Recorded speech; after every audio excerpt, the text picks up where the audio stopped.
Gloria a Jesús. ¿Qué tal si nos ponemos en pie?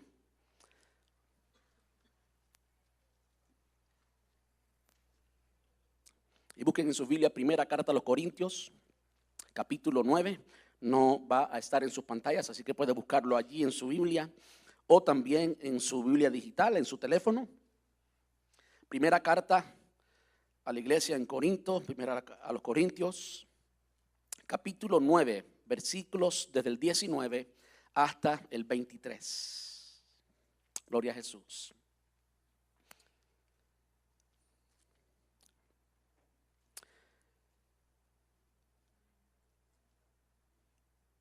Espero que todos estén listos. Primera a los Corintios 9, desde el 19 hasta el 23, y en esta ocasión estoy leyendo en la Reina Valera, la versión más tradicional. Dice: por lo cual, siendo libre de todos, me he hecho siervo de todos para ganar mayor número. Me he hecho a los judíos como judío para ganar a los judíos. A los que están sujetos a la ley, aunque yo no esté sujeto a la ley, como sujeto a la ley, para ganar a los que están sujetos a la ley. A los que están sin ley, como si yo estuviera sin ley, no estando yo sin ley de Dios, sino bajo la ley de Cristo, para ganar a los que están sin ley. Me he hecho débil a los débiles, para ganar a los débiles. A todos me he hecho de todo, para que de todos modos salve a algunos.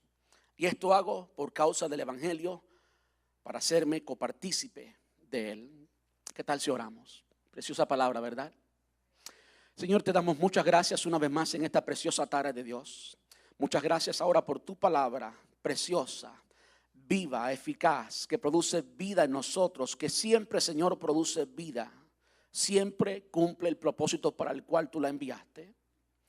En esta tarde, Señor, te ruego que abras nuestro entendimiento. Te ruego, Señor, que nos hables. Y te ruego, Señor, que derribes cualquier barrera que nos separa de aquellas personas que tú quieres que alcancemos para tu gloria y para tu honra. Tú nos salvaste con un propósito, nos dejaste aquí en la tierra con un propósito, y no podemos permitir que, Señor, ninguna barrera nos separe de lo que tú quieres alcanzar a través de nosotros. Permite que hoy, Señor, tu palabra, tu verdad, derribe todo argumento, y hoy, Señor, podamos derribar esas barreras y que podamos alcanzar a aquellos que tanto te necesitan. Te rogamos esto en el nombre de Jesús y te damos muchas gracias, Señor. Gracias, papá. Amén y amén. Gracias, iglesia. Puede tomar su asiento. No sé cuántos conocen lo que es esto. Aquí tengo en mi mano, usted lo tiene o lo consigue en muchos restaurantes. Pues, y lo usa para tomar la bebida, ya sea el agua o la soda o lo que sea. No tiene que decirlo en alto, pero piense en cómo usted le llama a esto. Y si comenzamos a preguntar, es posible que haya más de 10 nombres de cómo los latinos le llamamos a esto, porque es uno de esos sujetos, es una de esas cosas que en cada nación se le llama diferente. Incluso dentro de una misma nación, diferentes personas de diferentes lugares geográficos le llaman a esto diferente, ¿verdad que sí? Vi algunas personas riéndose porque sabemos que algunos le llaman popote, otros le llaman pajilla. En Cuba se le dice absorbente, en inglés straw. ¿Okay? Y eso nos deja saber la diversidad de culturas, que nos referimos al mismo objeto en diferentes maneras. Vemos la diversidad de nombres aún en el mismo lenguaje que le hemos dado a un simple artículo, a algo que es tan común y que todos conocemos y que todos usamos. ¿Por qué les hablo de esto? Les hablo de esto porque el título de la nueva serie tiene una palabra que estoy seguro que va a causar un poquito de conmoción, un poquito de opiniones. Personas van a preguntarse, pues, ¿por qué es el título? De modo que yo quiero hoy explicarles o hablarles un poquito acerca de ese juego de palabras, porque es una palabra que ni siquiera está en un español legítimo. Es decir, si usted va a un diccionario, usted no va a encontrar la palabra. Y pensando en cómo le nombramos a esto, y pensando en ciertos juegos de palabras que todos hemos en un momento u otro en nuestros hogares hemos hablado de esto y hemos chistado un poquito acerca de cómo le llamamos a esto y cómo le llamamos a aquello. Yo viví en Cuba 18 años, vine cuando ya tenía casi 18 años. Y pues en Cuba, cuando un motor o una moto, un motorcycle, tiene un carro al lado, se le dice un sidecar. Incluso en muchas ocasiones se le dice a eso en un español mal pronunciado, un sidecar con L.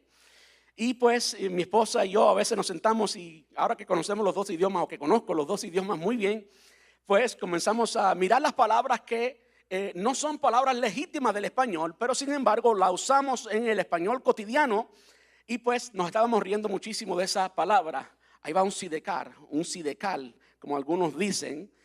Y pues después de 18 años acá aprendí que es un sidecar. Y en español lo unen y entonces le dicen sidecar. Qué tremendo es eso, ¿eh? Y en nuestro lenguaje español hay muchas palabras que son más bien derivadas del inglés. Por ejemplo, la palabra drenaje. La palabra drenaje no es una palabra legítima original del español, sino que viene de la palabra drainage, ¿verdad? Una palabra en inglés. La palabra vagón. Vagón viene de la palabra wagon. Y como en el español no se usa mucho la W o la W, hablando de nombres, pues se le pone la B o V para decir vagón, pero es un wagon, viene de esa palabra que es wagon. ¿Y qué tal de algo que nos gusta muchísimo? Un bistec, como decimos en español, un bistec. Algunas personas hasta le quitan la C al final, le dicen bistec. Un bistec es beef steak. Y unieron la palabra y pues de ahí salió bistec. ¿Y qué tal champú? La palabra champú en inglés es S-H-A-M-P-O-O. Y en español, ya es una palabra legítima del español, es C de coco, H-A-M-P-U, U con acento en la U, porque es una palabra aguda y las palabras agudas se acentúan cuando terminan en N, S o vocal. Y por lo tanto, champú se acentúa, aunque viene de la palabra en inglés shampoo. ¿Verdad que sí? De hecho, el origen de la palabra champú realmente no empezó con el inglés, sino del hindi. Los indios trajeron su jabón para el cabello a Inglaterra en el siglo XVIII y se llamaba champo, del verbo chamma, que significa amasar los músculos o masajear. Y es verdad que lo que hacemos cuando nos lavamos el cabello, usamos el champú. Y los ingleses cambiaron esta palabra hindi a shampoo para tener una ortografía inglesa legítima. Y pues, así nació la palabra shampoo. Así que después de hablar un poquito de lenguaje y de gramática y de palabras y demás, le quiero anunciar el nombre de la serie, que es Jesús Cosmopolitano. Yo sé que todos están preguntando, ¿qué es eso de cosmopolitano? Jesús cosmopolitano. De hecho, la palabra cosmopolitano no es una palabra legítima del español, es cosmopolita. ¿Ve? Esa sería la palabra, la traducción más literal, más completa, cosmopolita. De modo que si nuestros queridos hermanos Timoteo y Alicia estuvieran aquí hoy, yo sé que ya hubiéramos tenido una conversación muy interesante acerca del lenguaje y cómo esa palabra no existe y demás y demás. Pero yo le he querido nombrar intencionalmente a la serie Jesús Cosmopolitano, como que lo tradujéramos de una forma incorrecta del inglés cosmopolitan, ¿verdad? Y yo sé que muchos tenemos un concepto u otro acerca de la palabra cosmopolitan en inglés, cosmopolita bien dicho en español y en el español del pastor cosmopolitano. Y usted puede reírse si usted quiere. Lo cierto es que la palabra cosmopolita, que es la correcta, proviene del término griego cosmo y polita. Cosmo, que significa universo o mundo, y polita de política, y se refiere a un tipo de persona que se cree ser ciudadano de todo el mundo. En otras palabras, una persona que no vive con barreras, sino que en cualquier lugar del mundo se siente como en su tierra, como en su patria. De modo que rompe ciertas barreras para sentirse así, ciertas barreras de todo tipo de barreras, ¿verdad? Dicho de un individuo, dice el diccionario, un ser cosmopolita es aquel que concibe a todos los rincones de planetas como su patria. Ya les había dicho eso. Es alguien quien pretende superar los límites de la división geopolítica y las ciudadanías. Y llevándolo un poquito más allá de la cuestión ideológica y filosófica, el cosmopolitano en mi español intencionalmente mal escrito, un cosmopolita íntegro respalda un plan político. Es decir, no es que adopta cualquier plan, sino que él en realidad tiene un plan político en su mente, aunque la serie no tiene nada que ver con política, pero la política rige, gobierna ciertas áreas geográficas y ciertas culturas, ¿verdad que sí?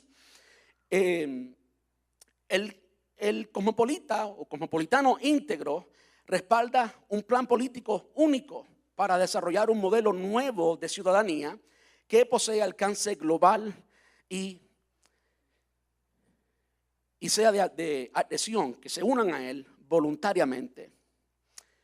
Cuando yo pensaba en todo esto, pensaba en lo que el apóstol Pablo le escribió a la iglesia en Galacia, en Gálatas capítulo 3, versículo 28, cuando dice, ya no hay judío ni griego, hablando de diferentes culturas, de diferentes políticas, de diferentes formas de pensar. Ya no hay judío ni griego, no hay esclavo ni libre, no hay varón ni mujer, porque todos vosotros sois uno en Cristo Jesús. Y si vosotros sois de Cristo, ciertamente linaje de Abraham sois y herederos según la promesa. Hablando acerca de cómo en la iglesia del Señor Jesús todo tipo de barrera cae. En la iglesia del Señor Jesús somos uno solo. Todos somos iguales. El Señor nos ve absolutamente iguales a todos. Somos un pueblo en el que se rompe toda barrera, de modo que cada uno de nosotros en realidad no es ni mexicano, ni chino, ni japonés. Bueno, aquí no hay chino ni japonés, a no ser que algunos que tienen ciertas raíces y lucen un poquito chinos y japoneses. Pero todos en realidad somos ciudadanos del cielo y no necesariamente de nuestro país. Por eso escogí el tema Jesús cosmopolitano. Y la idea del tema es que rompamos toda barrera, que nos separa de las personas que Jesús quiere que alcancemos. Que rompamos toda barrera que nos separa. No son barreras interiores, no estamos para nada, entienda esto por favor, es muy importante, no estamos para nada comprometiendo nuestra identidad en Cristo, no estamos para nada comprometiendo nuestros valores, nuestra fe, nuestros principios, nuestra moral. Eso nunca se compromete, es lo que somos en Cristo, un pueblo santo, adquirido por Dios, ¿verdad que sí? Pero después, incluso en ese mismo pasaje que se nos habla de que somos un pueblo, mas vosotros sois linaje escogido, real sacerdocio, nación santa, pueblo adquirido por Dios. Habla de nuestra esencia, identidad, quiénes somos, ¿verdad que sí? Pero después dice algo que no podemos ignorar. Somos todo eso y eso nos habla del propósito, para anunciar las virtudes de aquel que nos llamó de las tinieblas a la luz admirable. Y en esa palabra para, que indica propósito, cada vez que usted ve la palabra para, lo que sigue es el propósito. Y Dios es quien ha puesto el propósito. Dios puso el propósito, y para que tú cumplas con ese propósito hay ciertas cosas que tú tienes que cambiar, hay ciertas cosas que tú tienes que dejar a un lado, hay ciertas barreras que tienes que derribar para que entonces puedas llegar a alcanzar lo que Dios quiere que tú alcances. Como vamos a ver hoy, el ejemplo más grande de eso lo tenemos en Dios mismo, lo tenemos en la persona de Jesús, lo tenemos en la persona del apóstol Pablo, como leímos al principio cuando escribe a la iglesia en Corinto. Y saben que yo creo que hay un evangelio puro que a veces ha perdido de perspectiva esto del propósito, y se ha quedado encerrado dentro de las cuatro puertas, se ha quedado encerrado mirándose a uno mismo y no es efectivo. Del otro lado, porque existe otro lado que no es saludable, existe el evangelio liberal, el cristianismo liberal, cuando se han aceptado y se han hecho parte de la iglesia, de la conducta de la iglesia, de la moral de la iglesia, de la vida del creyente, cosas que son del mundo. Y la excusa es para alcanzar al mundo, pero en ese intento se han convertido en el mundo. Yo creo que ninguna de las dos, la primera no es eficiente y la segunda demuestra que no es lo que Dios quiere, porque Tenemos que ser diferente al mundo, tenemos que ser luz en las tinieblas, tenemos que ser sal para este mundo, tenemos que ser diferentes, tenemos que ser agentes de cambio, tenemos que ser en todo momento el pueblo de Dios, linaje escogido, real sacerdocio, nación santa. Lo que está pasando es que a veces perdemos de vista el propósito con el cual Dios nos dejó aquí en la tierra. Nos conformamos con estar bien nosotros con el Señor. Y qué bueno es estar bien con el Señor.